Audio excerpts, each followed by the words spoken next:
हरे कृष्ण। तो आज हम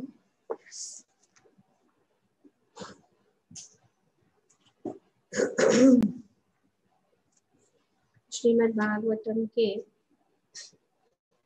दूसरे स्कंद के 8वें अध्याय के श्लोक संख्या 23 को पढ़ रहे और उसको समझने की कोशिश कर रहे हैं।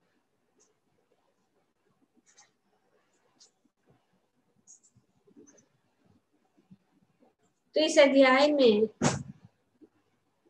बहुत सारे प्रश्न पूछे जा रहे हैं, जैसे कि आप लोग सब जान रहे हैं।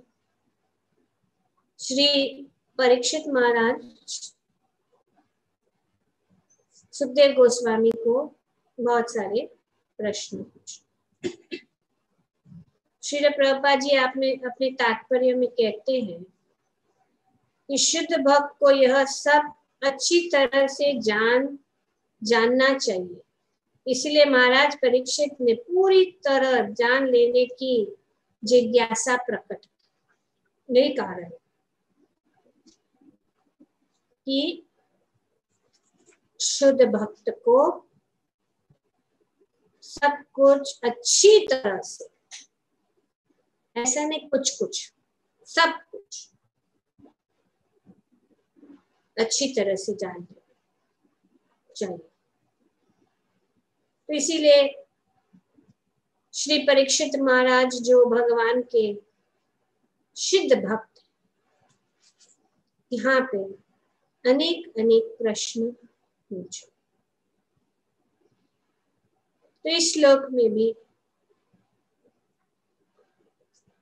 ये जिज्ञासा कर रहे हैं श्री परीक्षित महाराज सुखदेव गोस्वामी। तो इस अध्याय जो है बहुत सारे प्रश्न जिसका उत्तर अभी दिया नहीं है, आगे दिया जाए। तो कभी किसी को लगेगा लेकिन इसका प्रश्न है लेकिन उत्तर कहाँ है, उत्तर नहीं है यहाँ आगे। और प्रलय के समय में इन्हें बहिरंगा शक्ति को प्रदान कर देते हैं और स्वयं साक्षी रूप में बने रहते हैं।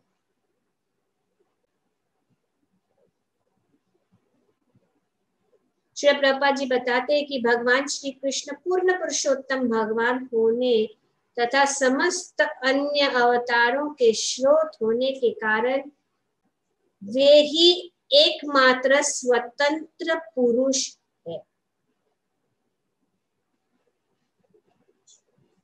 पूर्ण पुरुषोत्तम भगवान श्री कृष्ण क्या है? स्वतंत्र, एक ही मात्र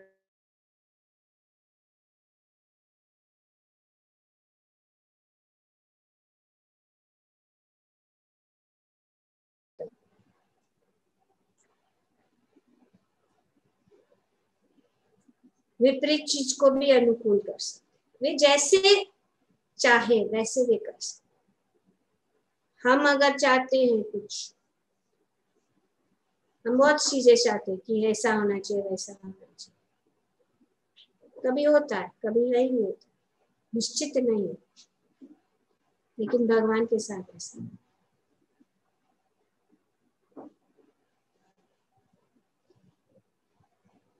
वे अपनी इच्छा अनुसार सृष्टि द्वारा लीलाओं का आस्वादन करते हैं और प्रलय के समय उन्हें बहिरंगा शक्ति को प्रदान करते हैं। तो भगवान की हम जानते हैं कि भगवान की 3 शक्तियां हैं। एक है बहिरंगा शक्ति, एक अंतरंगा शक्ति और तटस्थ शक्ति।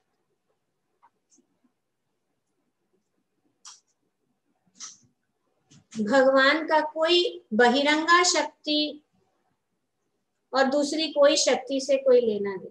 तटस्थ शक्ति या उनका कोई, उनके ऊपर कोई प्रभाव, क्योंकि वे स्वतंत्र है, वे स्वराट है। और ये शक्तियां जो है, क्योंकि भगवान आध्यात्मिक जगत में सिर्फ एक ही शक्ति, वो क्या है? अंतरंग। केवल अंतरंगा शक्ति से ही वे सब कार्य करते हैं। जैसे कि यहाँ पे बताया गया है कि पूतना का वध करते हैं, ताकि वे माता यशोदा की गोद में लीलाएं करते हैं। हालांकि ये बहुत इंपॉर्टेंट पॉइंट समझना है, हालांकि भगवान जब इस भौतिक जगत में भी आते हैं तो ये शक्ति, वे ये भौतिक शक्ति या जो बहिरंगा शक्ति उसको छू नहीं, वे जो लीला भी कर रहे हैं, चाहे वो पूतना का वध हो या माता यशोदा के साथ में जो भी लीला करते हैं, वो भगवान की अंतरंगा शक्ति। और ये बहुत अच्छी तरह से समझाया गया है चैतन्य चरिता। तो थोड़ा वहां से भी पढ़ेंगे ताकि हम समझ।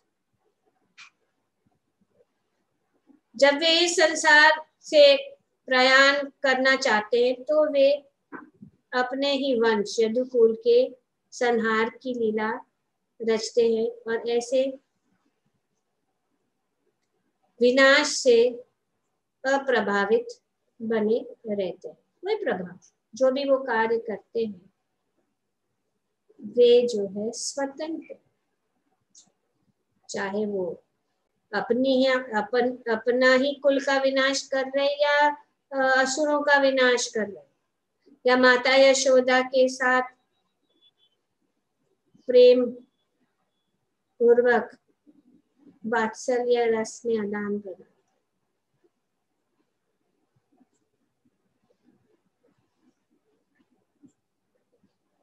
पर वे जो कुछ भी घटित हो रहा है वे उसके साक्षी है। तो भी उन्हें कुछ लेना देना नहीं है। साक्षी है फिर भी लेना देना, क्योंकि कुछ भी उनके इच्छा के बिना कुछ भी नहीं होता, एक पत्ता भी नहीं हिल सकता है।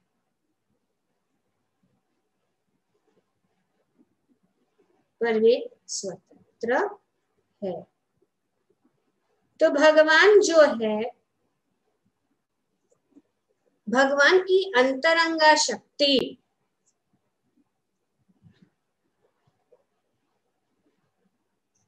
या आह्लादनी शक्ति जो है, दो कार्य कर। इसीलिए जब हम भगवान की कल हमने चर्चा की थी कि दैवी प्रकृति मतलब भगवान की अंतरंगा शक्ति, भगवान के आह्लादनी शक्ति के शरण में जब हम जाते हैं, तो ये जो है इस भौतिक जगत के जो 3 गुण है और जो कुछ भी दोष है, हमें नहीं छू सकते जिस प्रकार से भगवान को नहीं छू सकते। तो ये वर्णन जो है श्री चैतन्य चरितामृत, हम कुछ दिनों श्रीमती राधा रानी का जो आविर्भाव दिवस चर्चा की थी, तो यहाँ पे भी इस बात को समझने के लिए कि किस प्रकार भगवान जो है पूर्ण पुरुषोत्तम भगवान स्वतंत्र है, उनको कोई भी इस भौतिक शक्ति या बहिरंगा शक्ति उनको छू नहीं। तो ये आह्लादनी शक्ति जो है 2 कार्य करती है। आह्लादिनी कराय कृष्णे आनंद आस्वादन। अगर भगवान को आनंद का आस्वादन करना है तो वे सिर्फ ये आह्लादनी शक्ति से ही कर सकते।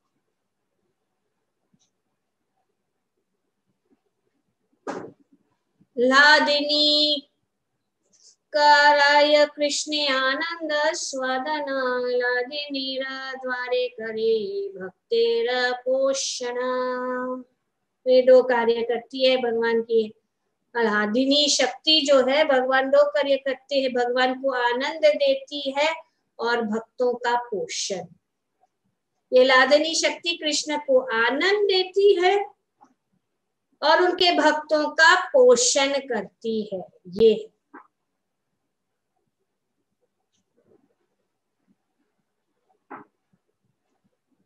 इस प्रकार से जब हम आह्लादिनी शक्ति के शरण में रहते हैं तो हम जो है, हम भगवान की ओर, हमारी भक्ति जो है हमें भगवान की ओर ले जाती है और भगवान को हम आमने सामने देख सकते हैं। मनुष्य केवल भक्ति से भगवान के पास जा सकते हैं। केवल भक्ति से मनुष्य भगवान का प्रत्यक्ष साक्षात्कार कर सकता है।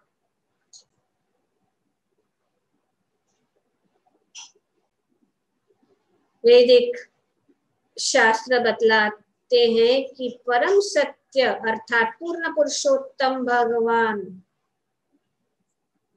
आत्मनिर्भर है। आत्मनिर्भर, ये उनकी शक्तियों के द्वारा वे जो अगर आनंद भी लेना चाहते तो वे बहिरंगा शक्ति से न, अंतरंगा शक्ति, उनकी आह्लादनी शक्ति से ही वे आनंद लेते। सभी जो लीलाएं हैं, सभी कार्य जो करते हैं वे आत्मनिर्भर है और माया कभी भी उन्हें प्रभावित नहीं कर सकती। तो इसीलिए जो है भगवान की लीला, भगवान की कार्यकलाप, भगवान का नाम, भगवान का रूप, ये सब दिव्य है। तो इसीलिए भगवान भगवत गीता में कहते हैं कि जन्म कर्म च मे दिव्यम एवं यो विद्धि त्वक्त्वा देहम पुनर्जन्म नैति माम इति सो अर्जुना। इसीलिए हमें ऐसा नहीं समझना चाहिए क्योंकि वे सामान्य लगता है। भगवान और भगवान के भक्त के बीच में जो आदान प्रदान हो रहा है वो सबसे उत्तम श्रेणी का आध्यात्मिक स्तर है, भौतिक नहीं है। क्योंकि इसीलिए बताया गया कि वो जो जान ले, जानना कठिन है, उस तो जानने के लिए हमें जो है वैदिक शास्त्र को पढ़ना होगा। जैसे कि यहाँ पे बताया गया कि वैदिक शास्त्र बतलाते हैं कि परम सत्य अर्थात पूर्ण पुरुषोत्तम भगवान आत्मनिर्भर है और माया कभी भी उन्हें प्रभावित नहीं कर सकती। अतएव वह शक्ति जो परमेश्वर को वश में करती है वो निरंतर आध्यात्मिक होनी चाहिए, भौतिक नहीं, दिव्य, ट्रांसेंडेंट। तो ये यहाँ पे बताया।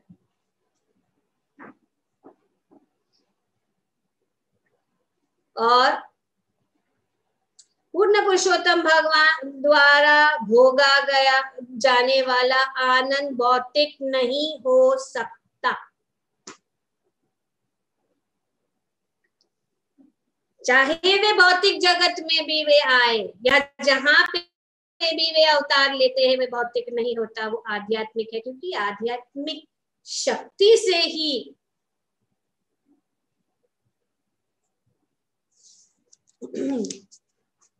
और खास करके भगवान की ये आह्लादनी शक्ति के द्वारा ही विकार माया नहीं, बहिरंगा शक्ति।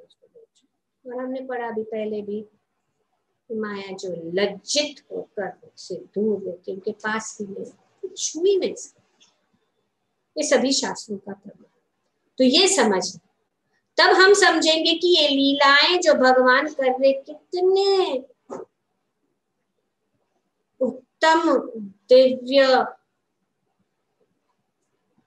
और आध्यात्मिक स्तर का सर्वोच्च सिद्धि जो बड़े बड़े योगी मुनि देवता भी उनका गुणगान करते। जैसे उदाहरण है दामोदर लीला, सत्यवत मुनि, मुनि है। ये सुंदर भगवान का ये जो माता यशोदा के साथ ये माखन चोरी और फिर बांधा जाना, घर घर में जाके माखन चुराना, ये सब का वर्णन जो है बड़े बड़े योगी जो है इस भगवान की लीलाओं का ध्यान करते। जैसे अभी हम चौराष्ट्रकम हर रोज करते, माखन चोरी की लीला, कितने बड़े चोर है। इस चोर को बिल्वा मंगल ठाकुर ने इतना सुंदर चौराष्ट्रकम लिखा। मतलब भगवान की लीलाएं ऐसा लगता है सामान्य है, लेकिन वे बहुत ही उच्च स्तर, जो हमें भगवत धाम वापस ले जा सकता है। श्रीमंतम सुकथा कृष्ण पुण्य श्रवण कीर्तन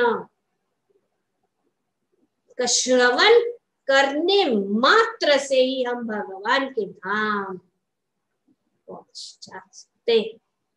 इतनी शक्ति है, क्योंकि दिव्य है। इसके लिए भगवान कहते हैं जिसने जान लिया पुनर्जन्म नहीं, भटकेंगे नहीं इस भव सागर में। Up down left right all around,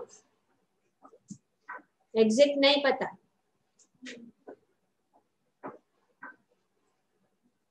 तो ये आह्लादनी शक्ति भी जैसे प्रकार की भगवान की 3 शक्ति है, उसमें से अंतरंगा शक्ति है और आह्लादनी शक्ति भी 3 प्रकार की है।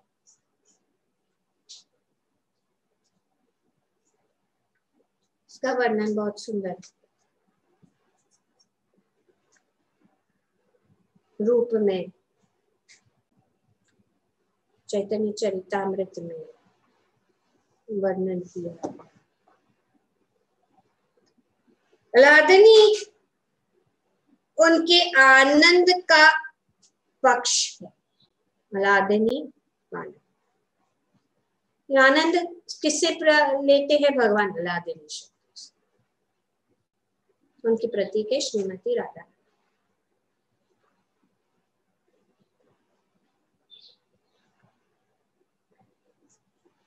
तो 3 विभाग, एक है आह्लादनी शक्ति के 3 विभाग, संधिनी एक है, दूसरा है संवित और तीसरा है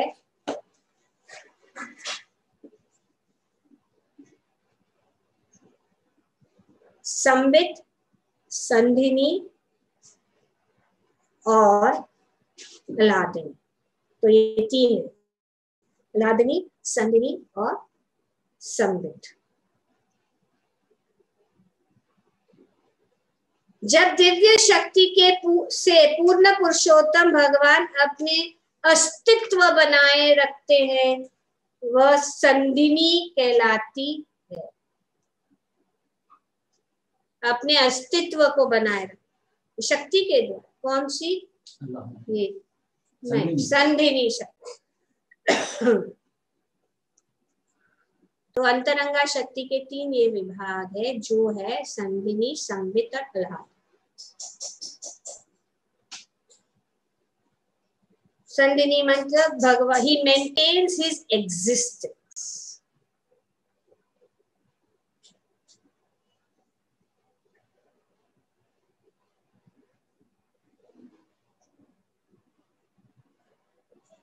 यहाँ पे इंग्लिश में बताया गया है, अगर आप पढ़ सकते हैं श्री चैतन्य चरितामृत के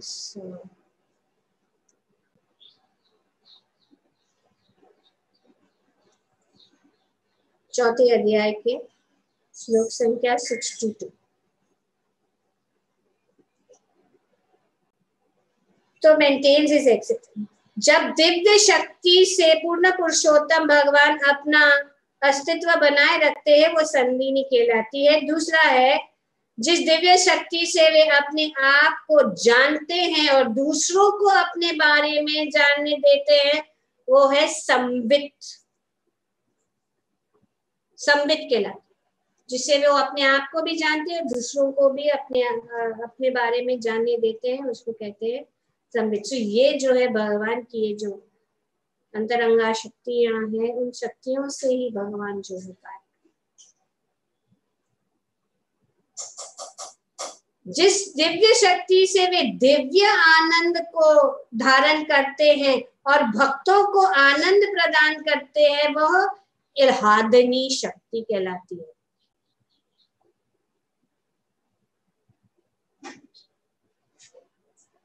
संबित, संदिनी और इल्हादनी।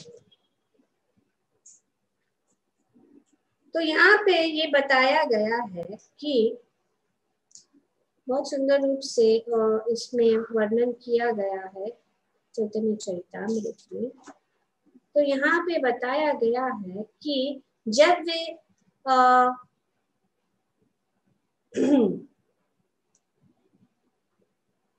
अपनी इच्छा अनुसार सृष्टि द्वारा लीलाओं का आस्वादन करते हैं और प्रलय के समय उन्हें बाहिरंगा शक्ति को प्रदान करते।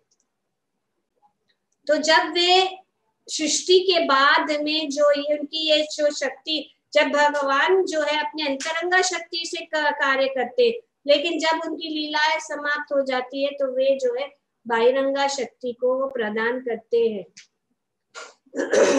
इसका वर्णन भी यहाँ पे किया जा रहा है कि अंतरंगा शक्ति के तीनों विभागों संदिनी, संबित तथा इल्हादनी शक्तियों में प्रत्येक विभाग बाहिरंगा शक्तियों में से किसी एक को प्रभावित करता है, जिससे बद्ध जीव क्रियाशील रहता है। तो ये इल्हादनी शक्ति से ही बाहिरंगा शक्ति को प्रभावित, ऐसा प्रभाव भौतिक प्रकृति के तीनों गुणों का को प्रकट करता है, जिससे यह निश्चित रूप से सिद्ध होता है कि सारे जीव जो तटस्थ शक्ति है भगवान के नित्य सेवक है, अतएव अंतरंगा तथा बाहिरंगा शक्ति द्वारा नियंत्रित है।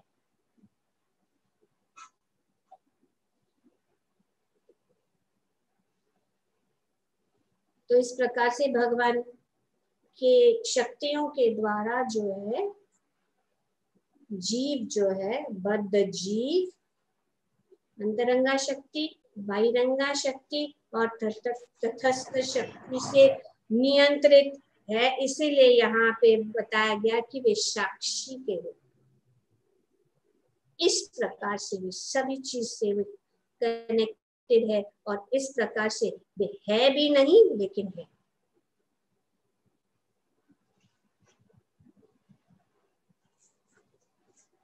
और प्रलय के समय वे इन्हें बहिरंगा शक्ति को प्रदान कर देते हैं और स्वयं साक्षी रूप में बने रहते हैं। इस प्रकार से वे सभी चीजों से जुड़े हुए हैं, स्वयं के रूप में, स्वयं अपने अंतरंगा शक्ति के रूप में और नियंत्रण जो है बाहिरंगा शक्ति के रूप में। ये सब जो है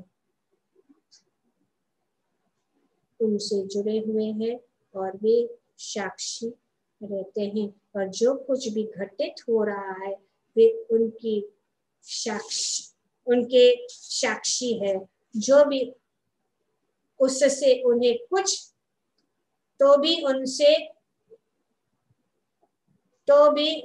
उससे उन्हें कुछ लेना देना नहीं है। वे सब प्रकार से स्वतंत्र। ठीक है, तो यहाँ पे इस श्लोक में वर्णन किया है। गया है। और हमें जानना जरूरी है कि भगवान जो है पूर्ण पुरुषोत्तम भगवान होने के कारण वे एकमात्र स्वतंत्र पुरुष है, क्योंकि सभी शक्ति जो है उनके ही नियंत्रण के अनुसार चलती है। ग्रंथराज श्रीमद् भागवतम की जय।